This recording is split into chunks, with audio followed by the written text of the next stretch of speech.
నమస్తే అందరికీ. నేను ప్రతిరోజు మార్నింగ్ లేవగానే చేసే మొట్టమొదటి పని ఏంటంటే పక్షులకు గింజలు వేసి వాటర్ పెడతాను. పక్షుల నుంచి కొన్ని విషయాలు నేర్చుకుందాం. అవేంటో ఇప్పుడు తెలుసుకుందాం. పక్షులు ఆహారం విషయంలో ఎవరి మీద ఆధారపడవు. ఆహారం కోసం వెతుక్కుంటూ తమ ఆహారాన్ని అవే సమకూర్చుకొని తింటాయి. పక్షులు రాత్రి వేళలో తినవు, రాత్రి వేళలో తిరగవు. తమ పిల్లలకు సరిగ్గా సమయానికి తగ్గట్టుగా అన్నీ నేర్పిస్తాయి. ఎక్కువగా తినవు. మీరు ఎంతైనా ధాన్యాలు వేయండి, కొంచెం తిని ఎగిరిపోతాయి.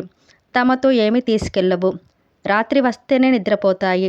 ఉదయం త్వరగా లేస్తాయి. పాడుతూ ఉత్సాహంగా లేస్తాయి. తమ ఆహారాన్ని ఎప్పుడూ మార్చవు. స్వయంవరంతో జీవిత భాగస్వామిని ఎన్నుకుంటాయి. తమ శరీరంతో నిరంతరం పనిచేస్తాయి. రాత్రి తప్ప విశ్రాంతి తీసుకోవు.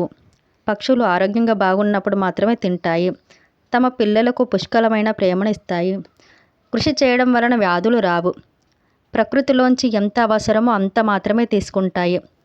తమ ఇంటిని, పర్యావరణాన్ని అనుకూలంగా తయారు చేసుకుంటాయి. తమ భాష తప్ప వేరే భాష మాట్లాడవు.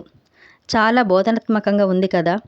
మనం కూడా వీటి నుంచి కొన్ని నేర్చుకుంటే జీవితం సాఫీగా, ఆనందంగా, విజయవంతంగా ఉంటుంది.